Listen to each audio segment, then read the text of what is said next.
The sixth lesson I've learned from the people of Broadway Church is to cultivate community, economy, and mutual delight.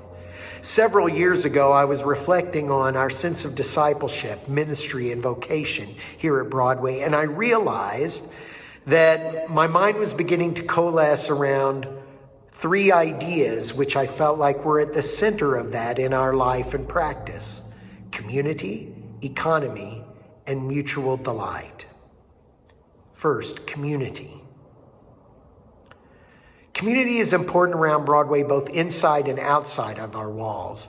In 2003, shortly after I arrived, the ad board established a task force to bring back some recommendations around the mission that we affirm every Sunday. And that group, as I recall it, was made up of John Moore and Phyllis Armstrong and Howard Jackson and Scott Collins and Diamond Hargis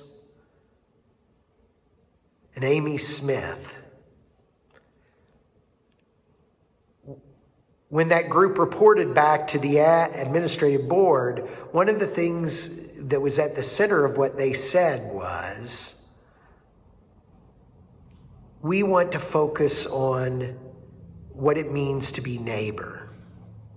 We want the commitment we have inside these walls to inclusion, to justice, to be reflected in our work outside of these walls. The second is economy. In the summer of 2003, towards the end of the summer program that year, one of the people leading the summer program talked with me about Keisha Maxson, one of the young people in the summer program.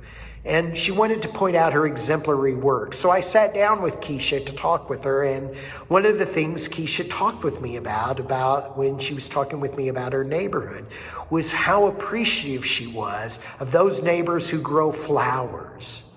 As she said, those neighbors who make our neighborhood beautiful. As I thought about that, I asked her how she would like to thank those neighbors for that. And she said, well, we could make up a certificate and thanking them for beautifying the neighborhood. That's a great idea, I said. And she said, will you sign it? And I said, well, I'll only sign it if you'll sign it. So the two of us signed this certificate. Well, I remember talking with somebody around this time, and I said, should we pay Keisha for doing this? And the person said to me, you get paid, don't you? Yes. Isn't this one of the ways we show value in this society? Yes, it is. Across those years, we've grown deeper and deeper into this, realizing that poor doesn't mean you don't have smarts, you don't have creativity, you don't have entrepreneurship, you don't have talent. It means you don't have money. Because of that, there's another low-income neighborhood not too far from here, in which the people who live there, affected by the people from Broadway who live in and are a part of that community, have seen $1.5 million from outside their community flow into the hands of people inside of that community over the last year and a half. That's something we never had done before as a church through all of the programming I had been so intimately tied with. But simply by living the gospel in their life in the world, those neighbors had made that happen. And it was a beautiful thing. The third thing is mutual delight. One of the things Reverend Rachel used to say to me all the time was that Broadway is really good at being social. She's right. We know how to be together with one another, how to have a good time. Mutual delight, yes. Because we do remember that scripture that says people don't live on bread alone. No.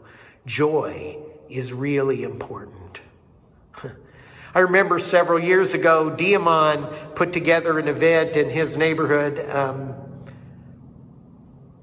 The event was called a Cipher, and the title of the event was Cultivating Joy, a Cultivating Joy Cipher. Isn't that great? It was he and a group of young men from that neighborhood, just celebrating their life, each of their talents and gifts and their life in that community. It was a beautiful thing. Many years ago, this has been a hard thing for other people to grasp, I know. Many years ago, some churches from Memphis and Nashville came up to spend a couple of days here. They arrived late on a Monday afternoon, and we sent them out to 4 homes around the neighborhood. Only one of the homes was the home of somebody who was a member of Broadway, but we sent them there to have dinner and just to enjoy the company and the social life there together. The next day, when we all got back together again, I asked them to reflect on their time, and the churches from Tennessee were really confused. They said, we don't understand why people who weren't a part of your church would have us to their home. And we said, well, we're neighbors, and we like each other, and we asked.